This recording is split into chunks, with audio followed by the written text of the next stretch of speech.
If you want to understand what the United States is doing around Iran right now, let's take a look at the carrier strike group. U.S. is massing forces once again in the Middle East, and the USS Abraham Lincoln carrier strike group, according to reports open source this morning, has made its way into the CENTCOM AOR. That's United States Central Command. Although one key aircraft in this party is missing, in my opinion, if we're talking about a buildup and the potential operations to go in and strike the regime inside Iran. So I'll dive into that key player that I think is missing from this party a little bit later on. Before we talk about Iran or the United States or carriers, we have to talk about the Strait of Hormuz, because roughly 1/5 of the world's oil supply moves through this channel each and every day. And depending on the year, the market, whatever other economic factors going on, we're talking upwards of 20 million barrels of oil or petroleum products that are transiting this choke point each and every day.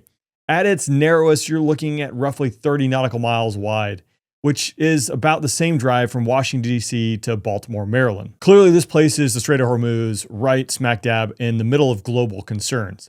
Iran clearly understands the stakes and the leverage this narrow strategic body of water represents, and why the Strait has always been one of the most powerful pressure points that it can push upon.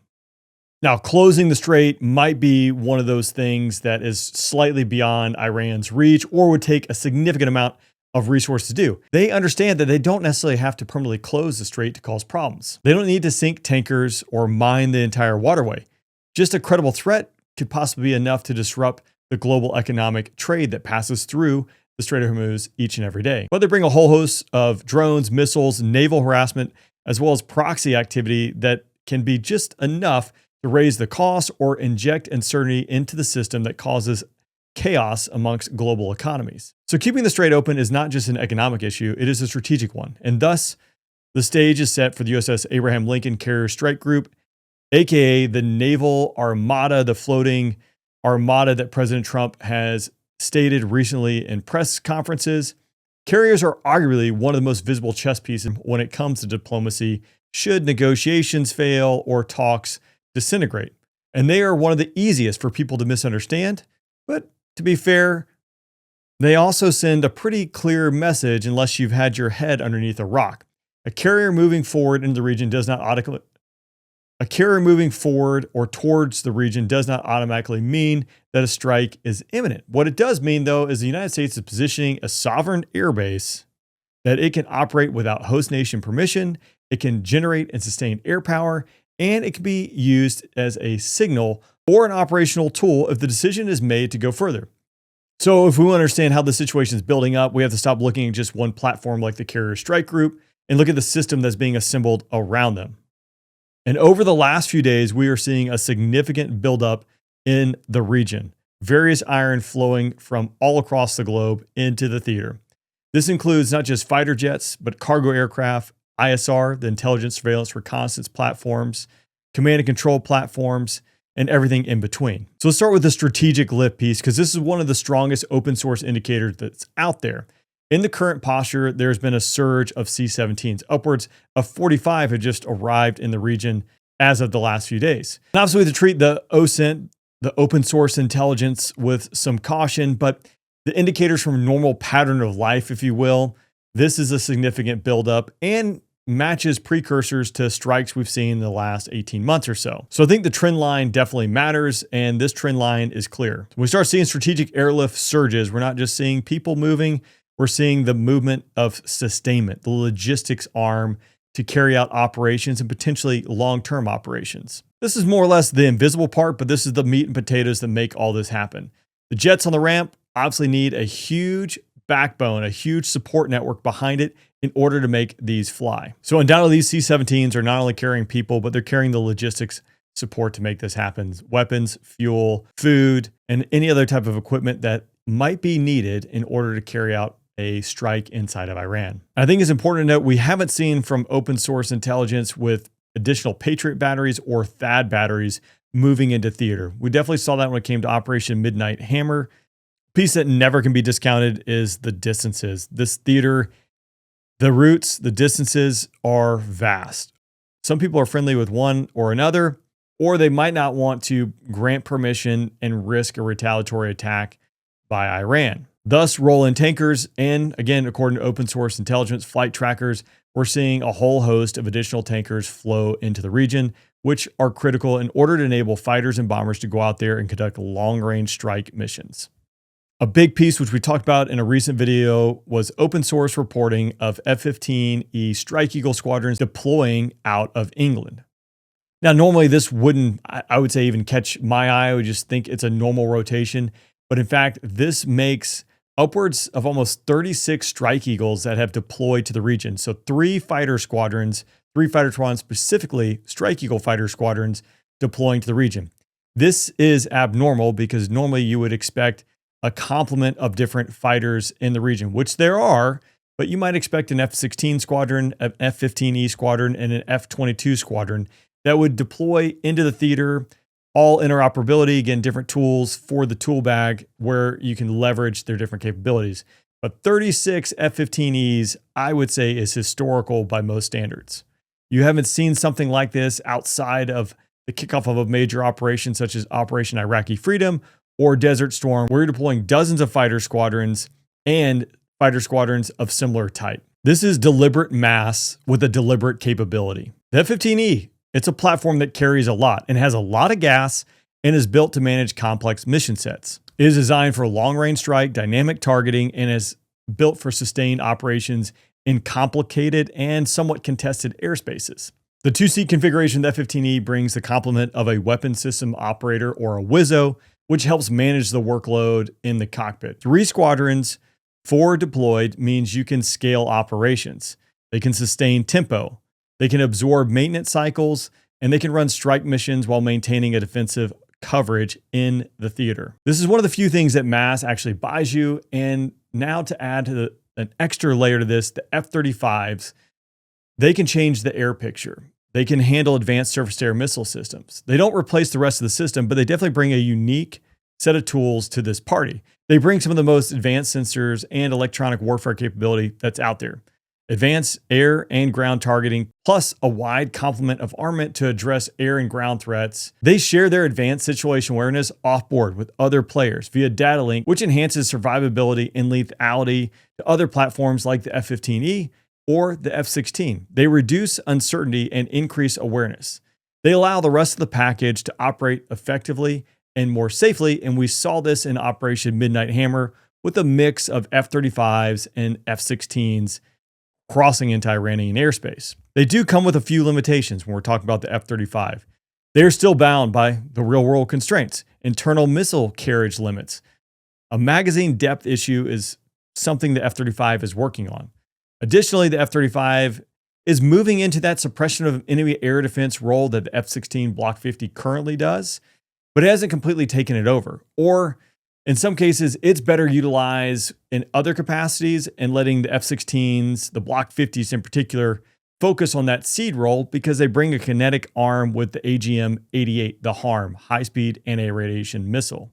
Again, when we look at this, we really think of the team. Everyone has strengths and weaknesses. A good team manager knows which players to put in where and when to maximize their effectiveness. Which brings us to the F-16s. We saw F-16s utilized in Operation Midnight Hammer, again, specifically the Block 50 F-16, because again, these are known for the seed role, the suppression of enemy air defense role, or the Wild Weasel mission.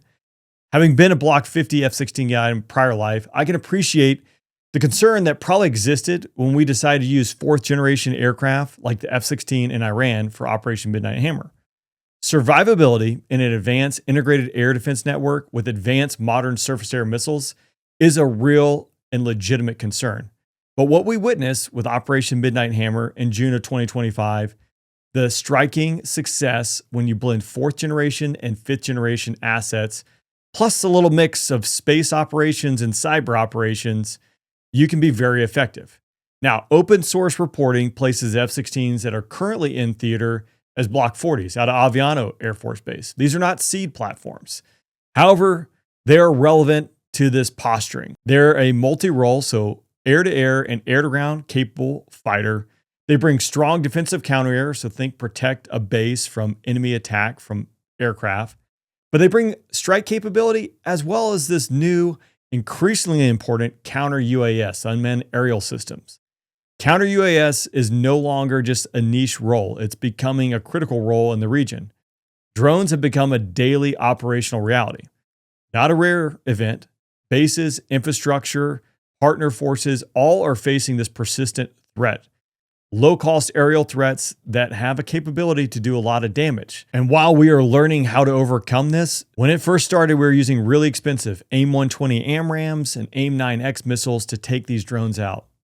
And over the last couple years, the AGR-20, also known as the APKWS, the Advanced Precision Kill Weapon System, is a 2.75 millimeter laser-guided rocket that has made its appearance on the stage. This gives fighter aircraft a large magazine with a relatively low-cost option to counter these drone attacks. Instead of burning high-end missiles, again like the AMRAAM or the AIM-9 costing hundreds of thousands, if not millions of dollars, the AIM-120 Delta that I shot in a test cost $1.5 million. These are not cheap missiles, and we don't have an endless store of them. But when we pivot to the AGR-20, it's relatively cheap, tens of thousands of dollars and a large inventory, a scalable solution to handle the volume of attack that we've seen from these UAS one-way attack drones. So far, we have tankers, we have ISR, we have F-15Es, a whole bunch of them, F-16s, A-10s, F-35s that are in the region ready to go out there. But we have not seen, via open source reporting, the F-22 make its appearance in the region. Now, this doesn't mean that the Raptor is not available. Maybe it's hiding and somehow made its way over there against all the plane spotters and all the flight trackers that are out there looking at this stuff with a magnifying glass. It's just simply an observation, but we did see with Operation Midnight Hammer and Operation Absolute Resolve, we noted when the F-22 moved into theater. Now, the F-22 is an air dominance platform. I think of it as Big Brother. And when when Raptor is in the skies, the enemy doesn't stand a chance when it comes to the air-to-air arena. So what I infer from this, without trying to overreach, Raptors typically deploy forward when they believe they need high-end air dominance or when they want to remove any uncertainty in contested airspace. Iran typically fits that bill here. There's a couple plausible reasons why we haven't seen the F-22 move yet. One might be the absence is the fact that planners don't assess the current air threat warrants the F-22 to come out there and manage it. That the existing assets such as the F-35 and the Super Hornet and F-16 can handle what Iran currently has to throw at it. Remember, they've had a rough 6 months there, so their capability is definitely going to be degraded. We've already seen that fourth generation platforms can survive inside Iran, not to mention when there are other partner and allied nations out there. So there is a big team that comes to this. But if this was going to evolve into an operation and kick off, I would expect to see the F-22 make its way into the arena. Having a sustained air campaign and not inviting Big Brother to it, I think would be a departure from the norm. Again, the Raptor's air dominance. It would be surprising not to have this asset when it comes to pushing across the line. Even if Iran's defensive networks have been weakened following the 12-day war and all the unrest that's going on inside the country right now, it would be surprising not to utilize the F-22. Now, taking a step back, the strategic question is now the time, or should the U.S. be involved? There's an argument for action that says the conditions are unusually favorable right now and that waiting may actually make the problem harder or rather easier. The first piece of this argument is internal pressure. The regime is dealing with a sustained domestic unrest. Its ability to coherently handle external pressure is lessened, if not completely degraded at this point. Their leadership attention is really focused on surviving internally, I would imagine. Security forces are undoubtedly going to be stretched. Decision-making has become more and more challenging as the country has just gone into complete chaos. I don't know if this necessarily means that collapse is imminent, but it can mean that the agility can suffer when it comes to an outside attack. The second piece of this, military posture. Military posture has a shelf life. When you surge forces, you are compressing the maintenance cycles. You're putting demand on the people, the equipment, the logistics supply chain, and everything in between. You can surge for a while, but you cannot do it indefinitely, especially when we're talking about multiple theaters. If we look at the globe right now, multiple theaters is definitely a factor. Not to mention, when you delay, the adversary, as you're banging the war drums, has time to harden, has time to hide, has time to move equipment and things around that maybe you were trying to go after. which will only make operations more challenging in the future. But a big pivot here too is external pressure doesn't necessarily always weaken the regime internally. In some cases, it does the exact opposite. Foreign strikes can give leadership the rallying narrative. Now, it does not appear from what we've seen on the open source, what has escaped Iran when it comes to internet, that this is going to be something that is going to allow them to rally the troops. I mean, thousands of people have been killed, and they're expecting those numbers to be confirmed in tens of thousands. So them using this as an argument when they're attacking their own people is probably a weak one. It should be noted that Iran also doesn't need to respond symmetrically. It has multiple ways to impose costs indirectly through proxies, missile attacks, drone attacks, maritime harassment, and other pressure on regional partners. Even limited action could trigger a broader set of responses that could expand the conflict in ways that are much harder to control than just an initial strike itself. Markets will undoubtedly react, and we typically have seen these operations go down on the weekend. And as we march through the week, I guess we'll see what transpires in the next couple of days. Right now, we're seeing the United States mass a system. How this system is going to be used and implemented, one can only guess. We've seen it play out recently, but it doesn't mean that this is necessarily going to become an operation inside Iran. I think 3 Strike Eagle squadron deploying is a significant mass and signal that persistent and sustained operations could become a factor in the short term. The surging of C-17s, KC-135s, KC-46s into the region also is an indicator of a buildup. Right now, the United States has undoubtedly put in place a system that allows it to have choices. Let me know your thoughts, and until next time.